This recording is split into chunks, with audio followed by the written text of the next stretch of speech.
Hi, everyone. Welcome to Around the Ladder. I'm Erika Steinberg, and this is the podcast about career paths that don't follow the usual script. We've all heard about climbing the corporate ladder, but real careers often zigzag, they stall, they take unexpected turns. If your journey hasn't been in a straight line or a straight climb, you're in the right place.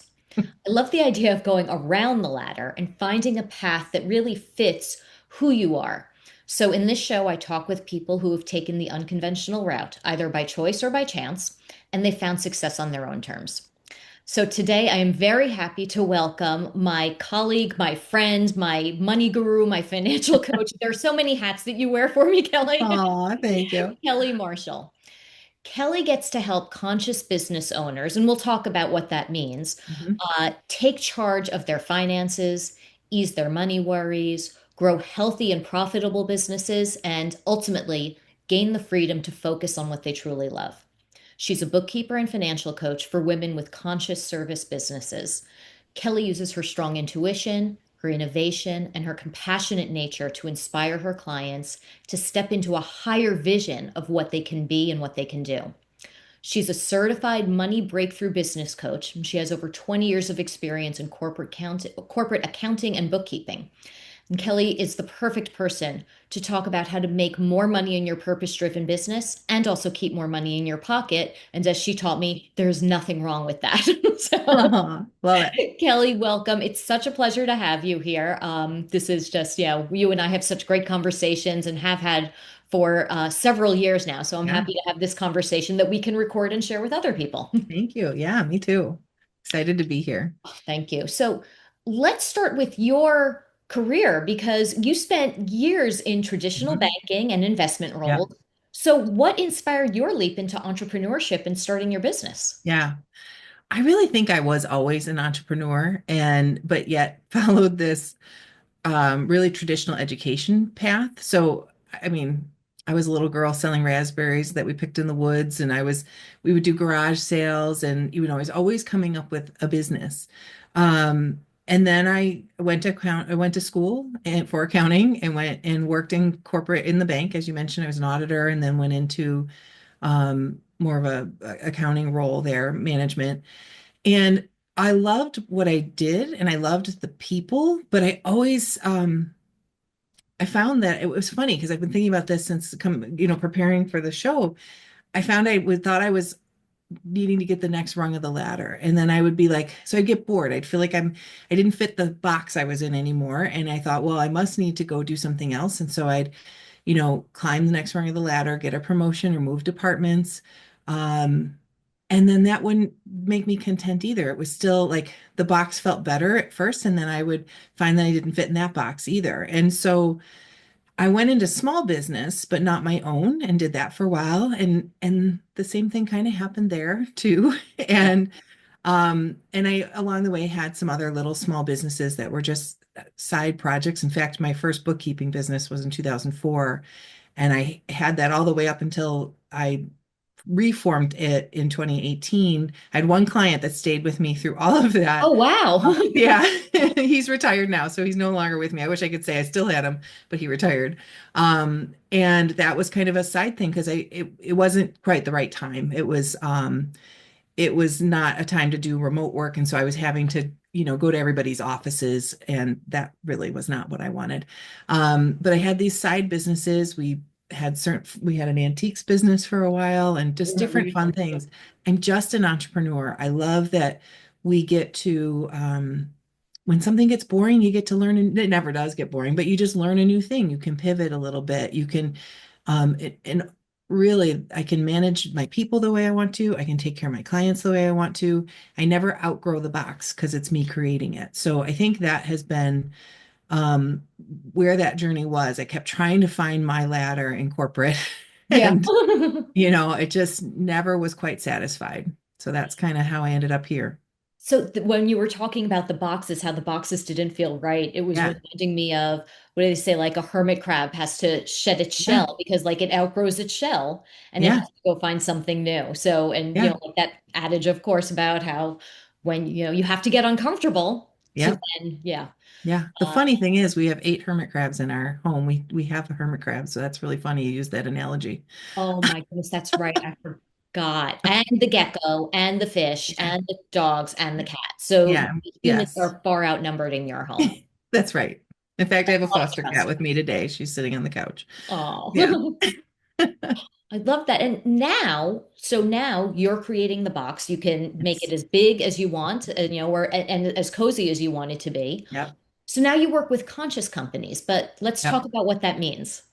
Yeah. So conscious companies to me, at the heart of it, they're just usually run by purpose-driven people. But the other way I think of it is it's not to make profit for profit alone. It's profit and purpose. It's not nonprofit. That's not who I work with. Although I love them, but there are other people that work with them. It is a profit-based business, but it's not profit for the sake of profit. It always brings in purpose.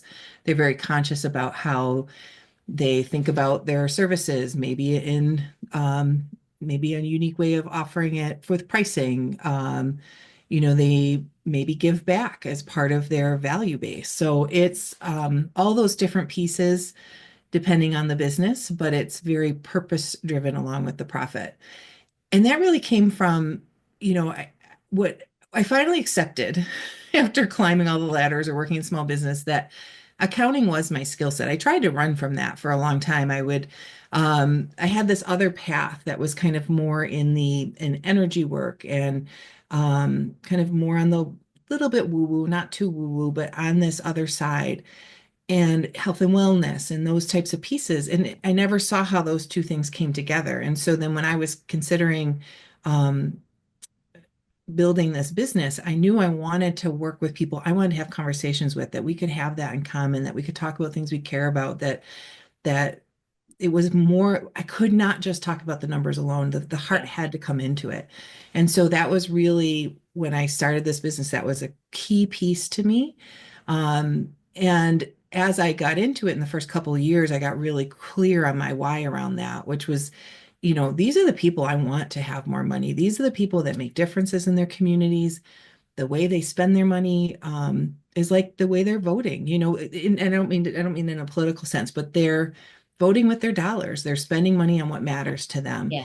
and what matters to them aligns with what matters to me in a lot of cases. And to me, that's how we change the world. We have more money in the hands of people doing good and the do-gooders, and then therefore they make a difference. And so that's really a crux of my why and why I work with conscious companies, conscious businesses. Yeah. Yeah, it's so funny because you're in accounting, you're Hmm. working with money. I work with law firms. So Yeah. on the face of it, people would look at what we do and be like, how Yeah. on earth is this conscious? But Yeah. you know me well enough, so Yeah. you know where that comes in for me. And it's, and I feel very much like it's such a mind-driven field, the profession of law. And I feel like I'm bringing more heart to it. And I feel like Mhm. I'm doing something for my team that's very important to Yeah. me. Yeah. And one of the things, of course, that I think back on our original work together, and I could see where the health and wellness is coming in with the money is the way, my work with you really helped me reset my relationship with money. Yeah. And people have relationships with money. They don't even Right. think about it. I never thought Right. about it before, but it Right. really helped me reset it. And that was part and parcel of looking at my worth and getting very comfortable with that. Yeah. Is that something that you find you do with a lot of your All clients? Does that come up? all of them. All of them. This is such an area of stress for a lot of people I work with. And I'm not saying that for you, but just in general, there's a lot of my people, like, this is a thing they worry about. It's a part of their business that might feel like, well, I don't even know how to do that, or that's not what I love the most. So it can create some overwhelm and some stress.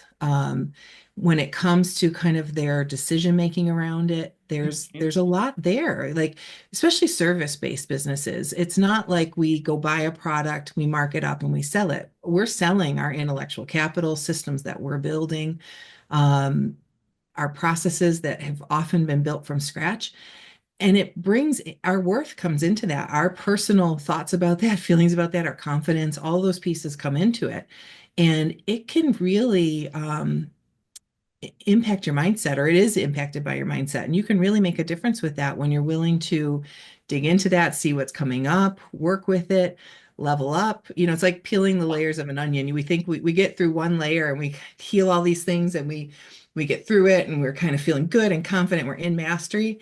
And then the layer peels again because we're at a new level and we There's have to someplace kind of else. work through all those things again. So that's very common, I think, with businesses across the board, but especially when you're heart-based, it trips you up in a different way. Yeah. And when you're conscious and you want to make a difference, and there are decisions that can be hard with that, they're because you care. You care about your services Yeah. you offer, you care about your people. But yet at the end of the day, you still need to be profitable to make this thing continue. And so it really can get messy. And we just kind of clean that up and work on things and improve it and, step up to the Yep. next level and start again. Exactly. Maybe shed a few tears along the way. That's right. But that was good. Yeah, it's healing. It is. It is. Yeah. I tell my kids that all the time. I'm like, it's okay to cry. It's okay. Yeah. It's a good thing. It's Yeah. a release. That's right. So let's switch gears and talk about the name of your company because when we first started to work together, it was what, two 38? 238 Accounting. It's actually still my LLC, 238 Okay. Accounting Services. But Yeah. but but also, but don't you go but use TerraCare? Yes, that's our So let's DBA. talk about that. Like what was Yeah. behind that change? Well, let's start with 238. Yeah. So I had been starting this, thinking about this business for a few months, and I was stuck on the name, which so many of us get stuck on. And I really couldn't move past it. I didn't know quite yet what it was going to become. Yeah. I had an idea, but it was this baby vision. And I was stuck. I was stuck. I was stuck. I was making logos for different names and then they just weren't sticking. So my husband suggested that our daughter's favorite number was 238. We don't know why. She was like, oh my gosh. So I've been in business. It'll be it's almost 8 years and she's turning 13. So she was 4 or 5 at that time. And she just would walk around 238. That she said it all the time. It was on her dollhouse. That was the number we put on her dollhouse. It was a meaningful number in our house, which by the way, she doesn't remember at all. Of course. But we used it and it was just like a placeholder. And then it I tried a few things through the first couple of years and nothing ever stuck. I had nurtured abundance and different things and it just didn't feel right. And I actually worked with somebody we have in common, Kim McKernan, to do a brainstorming session to come up with the name. And she's the one that helped me through that. She had a partner, Vic, with her, and we came up with it. And if you bookkeeping businesses are all over the place. So every name you could possibly come up with that's like an actual words has been taken. So we tried them all. But so we had to create a word. And what I really wanted to come across was that, like, to me, that your bookkeeping, your financials, the practical parts are really the foundation of your business. Hmm. And Terra is earth. It's kind of the foundation, the grounded piece of it. And there's very much a grounded, practical side to our business. And then care is really about nurturing. Like we want this to feel like ease and relief for you. I'm very much a nurturer. I've already said heart like 10 times as we've been talking. And so that's a very an important part to me. So Tara was like this grounded and care is our nurturing side. And then financial, just, to be clear about a little bit clear about what we do. And then our tagline Yeah. is guidance beyond bookkeeping.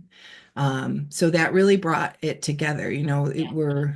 We do support the foundation of our clients' businesses and we do it with care. And I hope that's how people feel when they interact with us. Yes. And the tagline is spot on. Oh, thank you.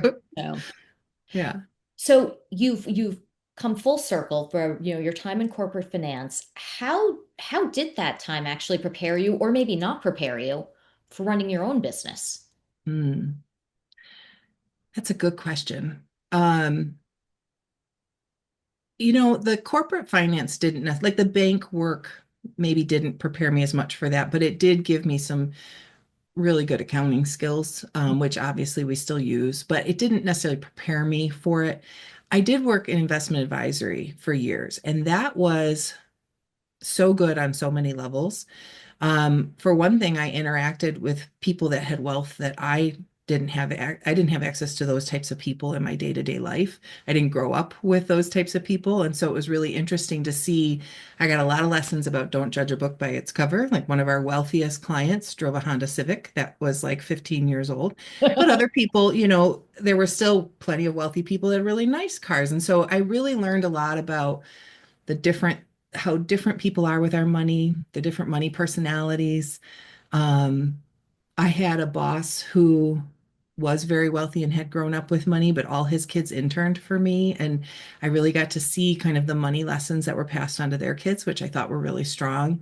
Mhm. So and it was a small business, and I got to be a partner in that business. That was my first business adventure that was a real business adventure outside of like these little side jobs and, selling blue raspberries and things like that. Yeah, This was like a really good opportunity to see that. So that's a lot of ways that it prepared me. And then I actually did do accounting or bookkeeping in a wellness center too. So that was a huge ability. That was really the catalyst, I think, that brought the two things together of like yeah, this skill set that I developed with the kind of, maybe it's not directly like what you would call health and wellness, but it is financial wellness. And I support my people in that way. And it was kind of the catalyst, I think, that gave me the confidence to go out and offer it in this way and stick with who I wanted to work with. yeah, So I yeah. would say those are some of the ways it prepared me.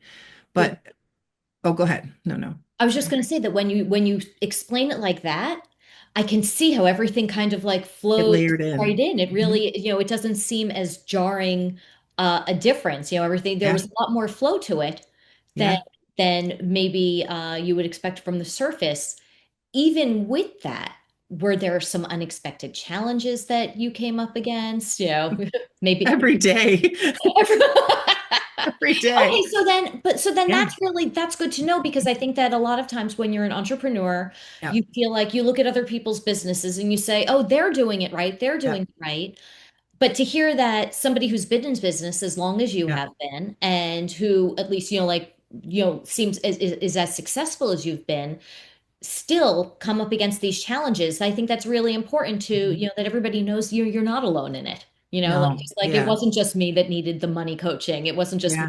that had to go through that. So what are like tell us about some of those challenges. Yeah.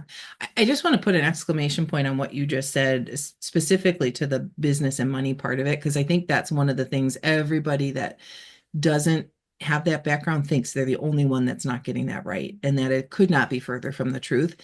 Um, I could give lots of examples, but I don't know that it adds any more value Yeah. to other than to say like you are never alone. There is no stupid question. You're not born knowing this, and it's not your passion. You do something that you do really great that I can't do. We can take care of this part of your business. Don't feel alone in that. So, Yeah. kind of thing. For me, like, I mean, there's so many pieces. The marketing piece is a big, well, and there's your specialty too. Yeah. So the marketing piece is a big gap for a lot of us as we get into it. It's a whole new world, and just all the software, all the online systems you have to learn. And, every piece of that is a learning curve until you kind of it becomes a system in your business. So as you're developing those things and that's kind of like the peeling of an onion. Like you might have a system that works with you for a long time and then you grow in your business and it no longer Yeah. serves. You've got to find a new way. Yeah. One of my favorite examples of that, this is kind of silly, but I used to, when I started really growing my team, we had about 30 clients and they fit on a legal sheet of paper. And I still have the notepad that I used to use every month. That was my like workflow. And there's no way ever that we could manage our business now with Yeah. that type of, if I had stuck to that lack of technology. And so that was a big learning curve, even selecting those things and kind of up leveling that as we go. Yeah. Um, and the people that are on the team now that weren't here then, like they just think it's hysterical. Like, how did we ever do the business without that piece of technology? So the technology, I think, for us is a big part of the learning curve, but so is hiring people. I've been very, very lucky. I've got a great team of people. Um, I think we have a good culture, and there's a lot of reasons that attracted it, but I feel very, very lucky. But there's a lot of learning curves, even to, the first time people become an employer versus, having contractors. There's all these types of Yeah. things that they bump up against that they need to figure out. So I think knowing that other people have gone before you figured it out, so you have, accessing people like that and knowing that you're resourceful and you're going to figure it out as it comes up. And I think the biggest thing, we look at where we want to go and it feels like we have to have it all figured out like it's happening tomorrow. And it's one decision at a time, it's one move at a time. And you get there and you just kind of put in the pieces that have to be put in as you go. And that's a big one to remember. Even as I look at my next goal, I can get like, oh, how am I ever going to do that? And it's Yeah. like, well, you do it the same way you got here. This felt overwhelming at one point in time, the idea of being where we're at now. So we just trust. You learn to trust yourself, I think, as you go. Yes. I think that's a big part of it. And that's also a really big part of the money piece and people feeling the value of their service and in feeling worthy of what they're bringing in. I don't like tying anything to our worthiness inherently, but that can come up for people. They don't feel ready for it. It's trusting yourself, like knowing that you've got this, you've got it, and you can trust in yourself. And I think sometimes that takes a little bit of remembering the examples of it, kind of looking back and saying, like, I didn't know how to do that and I figured it out. I didn't know how to do that and I figured it out. And using those as kind of evidence for yourself Yeah. that you can keep moving forward and trust yourself. Yeah, Yeah. I've spent some time doing that, and that is definitely not something that I used to do. I would always just think about what's next and what's next and what I'm not getting done. Yeah. And I remember a few years ago, my brother was in town and he said, I just want to tell you, I'm so proud of you. Yeah. Like look at what you've done. And I started doing that for myself more also and saying, look at like I Yeah. started this from scratch. Yeah. Who knew? Yeah. I'm Right. fond of saying, I've been an entrepreneur now for, 6+ years. I didn't really realize that I was an entrepreneur until about 3 years ago. I was Yeah. just like doing it. And then I Yeah. realized like, oh wait, I have other ideas Yeah. and I'm good Yeah. at this. Yeah. I would not have Love thought it. it. Right. Love it. So even with that, do you ever feel or did you ever feel the pressure to like, get back on that ladder or have clients who did? Like I remember, was this you? I remember, I think it was you were telling me that like there was somebody, yes, it was you because it was an accountant and he was on his own and he was thinking about Mhm. hanging it up and something with you, you were just like, just stick with it a little bit Yep. longer. And he Yep. did. So Yeah. does that I sound love like, that. yeah, like that's Yeah. a great story. It And is a great and story. then he hit it and his Yeah. business is thriving. Yeah. And I'd love to expand on that because I think that's really fun. And by the way, I just saw a post from him this week that, it's just more evidence of where he's at. So he was a guy who I was looking for some support, some subcontractor support.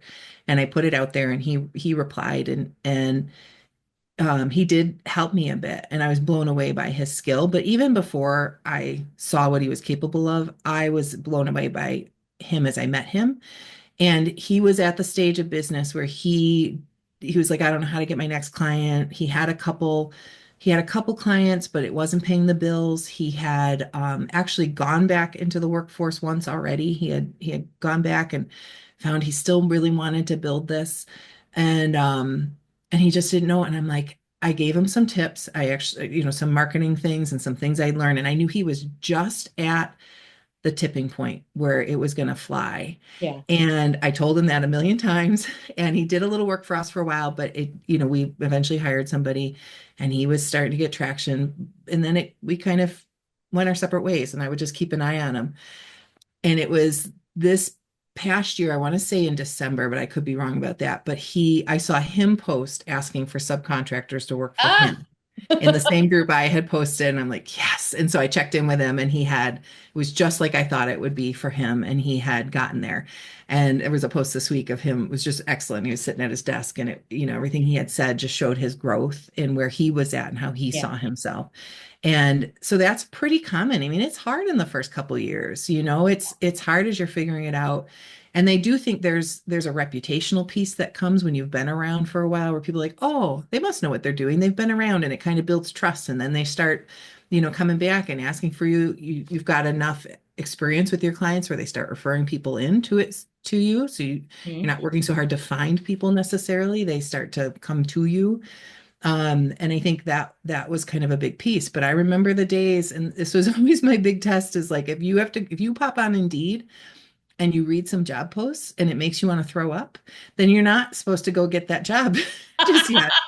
But, also if you're stressed in your business and you're feeling desperate for that next client, then the job can take the pressure off too. Yeah, So that's a big piece of it. And for me, I'm not a leap into risk type person. I don't think you are either. yeah, And so for me, the way I kind of handled that transition into my business was I had a good contracted position with somebody else, as just like that other guy, he was contracted with me. I had that kind of supported me, but it was something I wasn't locked into. It had some flexibility. So I was able to build my business along with that so that then once it got big enough, I was able to let them go. And so it allowed me to make this leap into entrepreneurship, but with a net. So I didn't feel like it was a big, scary, risky leap as much as, it would have been if I didn't have that contract yeah, option. So I do think if somebody can find some ways to lessen that risk that makes it possible for them to take a leap and to try something they want to do, whether that's entrepreneurship or something else, then I think that really helps. Other people need to leap and they're going to make it, and that's the only way they're going to do it. And that's fine for them too. But most of us are not built that way.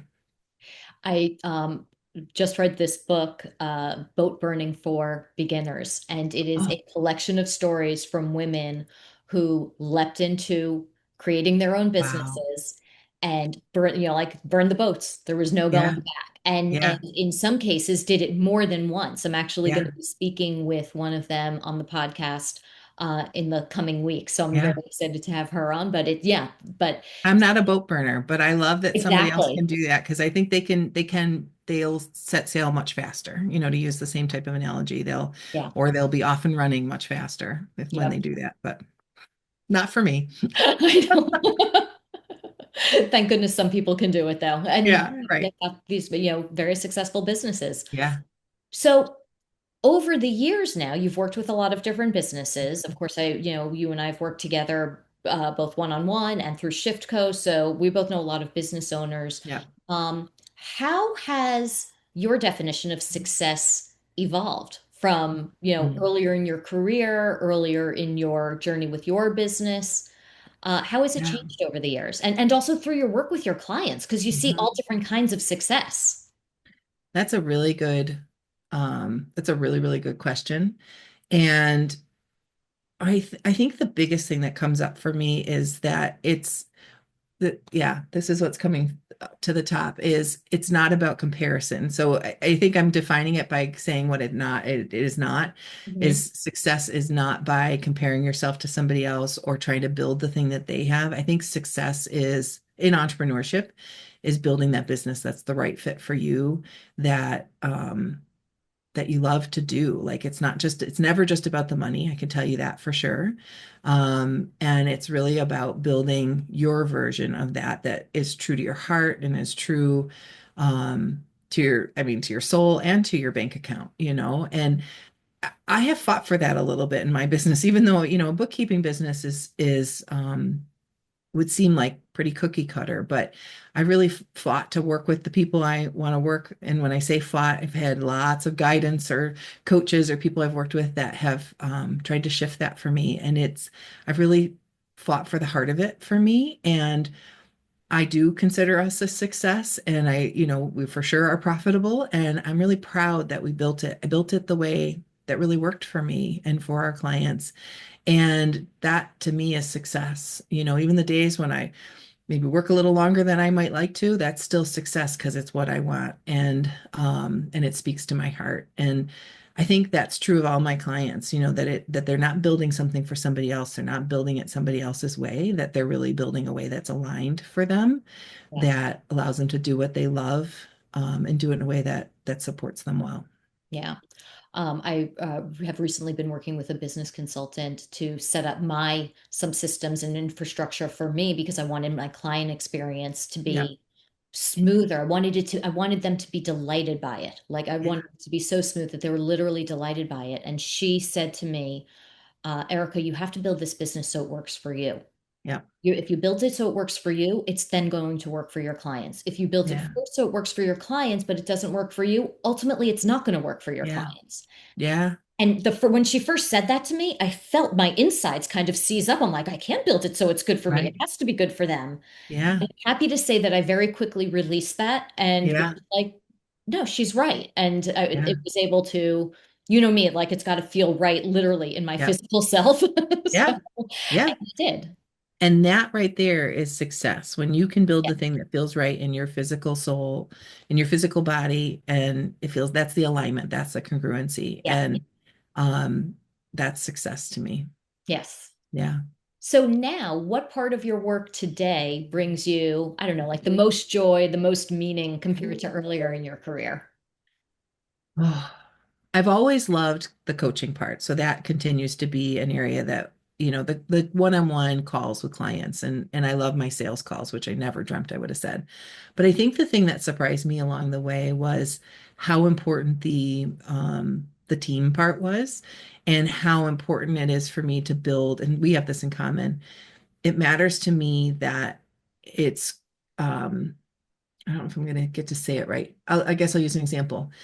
Um, at the end of this month, we're hiring somebody that's been in the business since the beginning, but she's done a couple hours here and there, and she's coming in full time. And she has a little girl at home, and we're able to be flexible. We're finally able to pay her what she needed to be paid, which is part of why it took a little while. And I know the culture is great, and I know she loves being here and the people we work with. And so that meant more to me than I ever knew Hmm. when I uncovered that part of why and part of my purpose was the team part of like, it's a place that's fun to be. It's a place people can grow. They can get the personal development. They don't have to be entrepreneurs in their own right because most of them are not. But yet they're happy to be here. And that was really something I didn't expect to bring me so much joy. And it really does. And that's exciting because that gets to grow more. Yeah, yeah, I feel the same way. We've talked about that. Yeah, Yeah. that being able to do that and create an environment and a working situation for my team that I've been Yeah. able to do, and for anybody who I work with, that's very important. Yeah. Absolutely. So, okay, so I've got two closing questions. First, is there anything that you would like to tell your younger self if you could?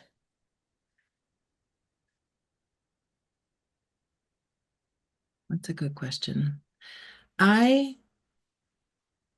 I would say just keep going. Like you're on the right path. I think I questioned that a lot. I think I spent even the last couple years in this building business, it's like I spent a lot of time questioning that, am I doing it right when I was following my heart? And I always was. Hmm. And so I would love to give myself back that time of like worrying about that and just be like, you're on the right path. Just keep walking it. You're on the right path. You don't have to have two separate paths. It all comes together and you're on the right path. And that I think that would be the biggest lesson. Yeah. Yeah. Yeah, that's a good one. We're all assuming that our younger selves would even listen to us, which they probably Yeah. wouldn't. Right. What unexpected lessons or rewards have come from going around your own ladder rather than climbing someone else's or a more traditional one? Yeah. Honestly, I think when I always had, I think, a limit. I think I had a ceiling on where I thought we could go with this. Like, I thought I could build a nice little job for me. I didn't dream that it would become what it's becoming, where my husband's in the business with me full time, my brother, my niece. I've got some people that are not related that are in it. And so I think, we're really creating something here. And I think that exceeded my expectations that I ever had. And that's a big reward in Yeah. and of itself. Yeah, I think that's it. And then I just want to celebrate, having my daughter kind of watch what I'm doing and she pops that she loves being here. And she comes in a lot of days after school and kind of hangs out with me until I'm ready to go. And just getting to show her that and like she loves to bring her friends here too. They come and hang out and like that's just so fun to me to be that example for her that she doesn't have to go get in a box somewhere that she doesn't fit, that she really gets Yeah. to create her own and doesn't have to spend the time doing that. And funny enough, my mom did this in high school. She quit a nice secure job at a lab. She was running a laboratory place. She wasn't a scientist, but some just was running it from her skills and she left that and started her own business. And so she gave me that example too. I think that's a Wow. big part. And I get to pass that on to my daughter Yeah. and do what you love and you'll find a way to make it work for you. And she doesn't have to fit herself into a box. Yeah. And I also like that she gets to see you in different ways because a lot of times Yeah. kids see their parents as just their mother and their father. and Yeah. nothing else, but she gets to Yeah. see you as a business owner, as a colleague, as, I mean, As an she's employer. seeing, yeah, an Hmm. employer, she's seeing you in in Yeah, that's in true. different roles. So Yeah. I think that opens up her world too. Yeah. I like that. I never thought of that before. See? Thank you. That. Oh my goodness. Well, this time has flown by. It's already been more than half an hour. I'm so glad that we did this. I know Carlos had you on more than one time because I listened Yeah. to probably thank you so much. Anybody who hasn't listened to Differently Yeah. with Carla Reeves has to tune into that podcast because that one I love. I aspire to be. Yeah. That's what I aspire to. So I hope that you'll come back on again. Yeah. And Absolutely. yeah, This was yeah. fun. Thank you so much. Great topic. Great Uh, topic for people that, yeah. There's not one ladder. There's not just one ladder, or you can just exactly. go around it. I love it. I think it's Exactly. brilliant. Yep. Exactly.